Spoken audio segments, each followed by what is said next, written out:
but I got to cover Alexander Ovechkin basically my entire television career. And for that, I feel very fortunate and blessed. What was that first reaction like when you first got to either watch him play or like, saw his first couple games in the league? Were you just like everyone else where you were like, this is something no one has seen before? Well, I started to hear about him, and then when I first saw him play, it was at the World Juniors back in Grand Forks, North Dakota years ago, and he was a freak. Like he could skate so fast back then, and he was basically on an island all by himself because he was so much better than all the other Russian guys, and he was so raw. And he was just like an undeveloped racehorse that just flew out there. He was super fit. He was jumping in the air, physical, and jumping when he scored. Russians are very stoic and they didn't really show all that emotion. I feel like sometimes Connor McDavid's an old school Russian because he really doesn't let out, like Ovi, we all know how much he loves goals, whether it's his or the other guys. Like it's a party. Mark Messier was like that. Gretz was like that. And, I wish Connor McDavid, I'm an Edmonton guy. I still love the Edmonton Oilers. I wish Connor would enjoy the game more. But the first time I saw I'm Ovi in with those you. games, I go, I don't know how long this guy's going to last. He's nuts. He plays so hard. And then watching that first Capitals game with him, put on the show that he did, I couldn't believe how fast he was.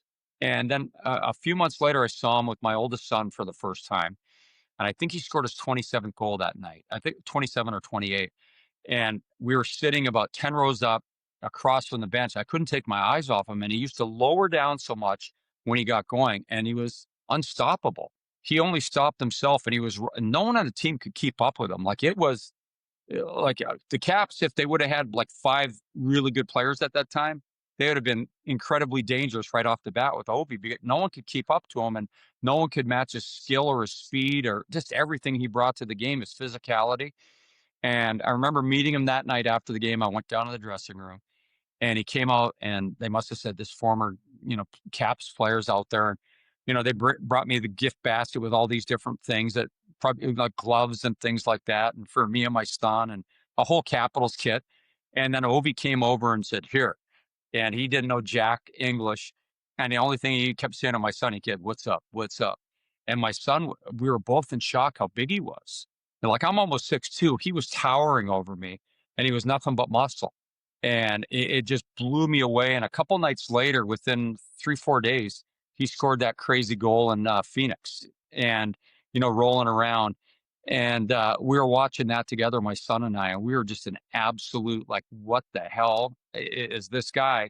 And then to be able to cover him a few years later, and they won the President's Trophy that first year, and I started working for the Comcast in 2009, and just being there in the arena for opening night that season against Boston, I was just mesmerized by him. I couldn't take my eyes off, and for so long, I just kept saying, I can't believe how lucky I am to cover this guy. And people don't realize, hopefully this lasts a long time. I didn't think he'd be able to last that long because he was so physical. I figured at some point he's going to nail the board so hard that everything's broken, and or he's going to get caught on a hit by some mutant, the fellow mutant, I should say, because sometimes I just go, that guy is a mutant. Like he was so fast and so physical, and some of the big hits that he threw, some of the big hitters in the game where they hit each other and just kind of fell backwards themselves, and it was just amazing. So I've been lucky, and I've seen the evolution of where his game has gone. I saw it with Brett Hull.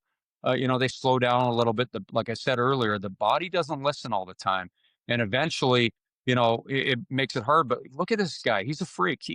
At his age, at 40, 21 seasons in, 32 goals, 32 assists, 64 points, most goals in the team, most points in the team, and it's the least he's ever played. And he hardly got used how in my opinion, should have been used. And they're the power play's been the same for so long.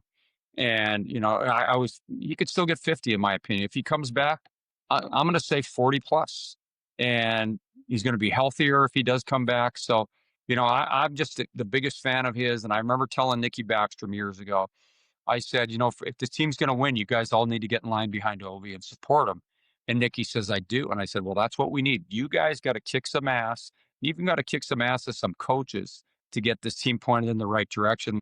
Sure as hell, those two guys did it with, Holtz and Carly and, that group of guys that won in 2018. And I would say my all time favorite and best hockey moment, and I watched Oilers hoist Stanley Cups. I get to play in the NHL. That run was the best time of my life in hockey. June 7th, 2018, watching Ovi hoist the cups, the greatest thing I've ever seen.